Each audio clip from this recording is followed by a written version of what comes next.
गोदोनिफ्राय जे बैसागुखौ जनाय दखरा हिसाबै फालिबोबाय थादों।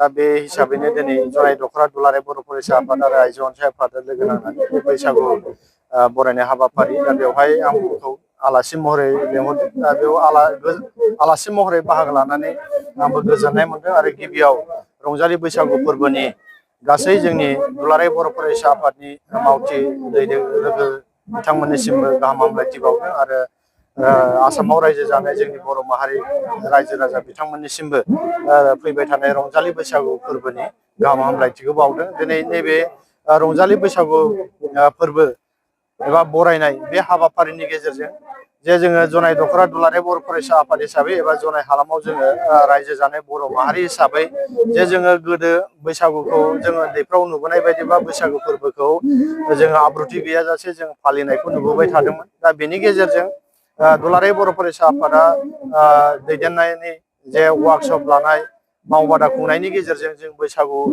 दोरोङारि मोसानायखौ माबायदि मोसायो, बे खामखौ जों बोरै दामो, जोंनि खुगा मेथाइ बोरै खनो, दा बेनि सायाव जोङो वार्कशप होनायनि गेजेरजों जोङो जोंनि फंबाय बिनानावमोन लाइमोनफोरा माबायदि रोंदों दा बेखौ एसे सुलाद लानो एबा मिथिनो थाखाय नैबे बरायनाय हाबाफारिखौ लादों।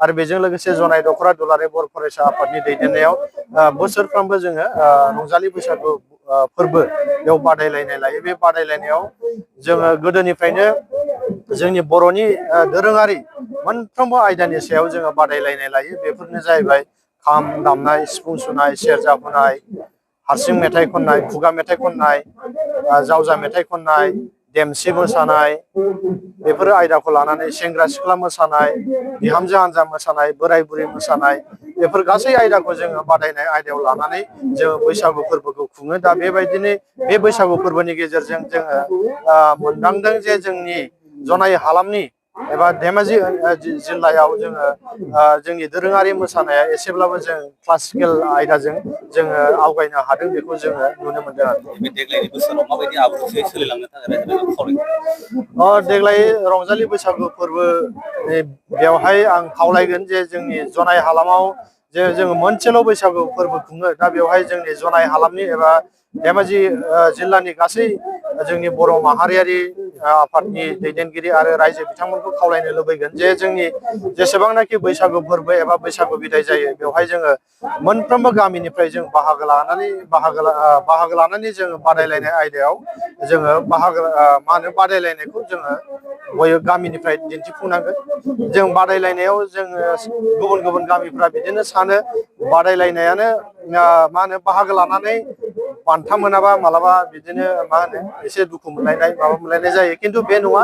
जों खावलायगोन जे जोङो मोनफ्रोमबो गामिया बादायलायनाय नैबे बैसागु फोरबोआव जों बाहागो लानांगोन आरो मोनफ्रोमबो आयदायाव बाहागो लानो थाखाय आङो दुलाराय बर' फरायसा आफादनिफ्राय खावलायनाय सानो।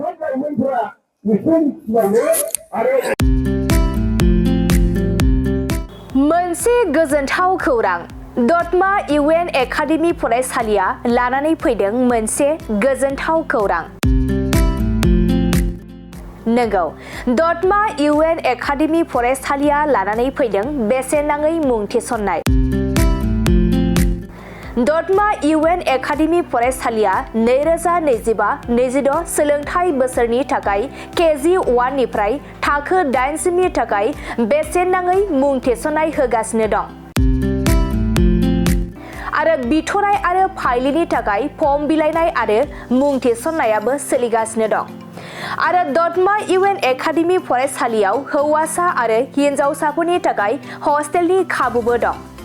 बिनिखायनो नोंथाङाबो नोंथांनि गथ'खौ दतमा इउएन एकाडेमि फरायसालियाव बेसेन होआजासे मुं थिसननो सानदोंब्ला आरो हस्टेलाव दोननानै फोरोंनो सानदोंब्ला थाबैनो मुं थिसननो हागोन। आरो नोंथाङा आबुङै मिथिनो थाखाय नैबे 7002660387 जानबुं नम्बराव कल खालामना खौरां लाहरनो हागोन।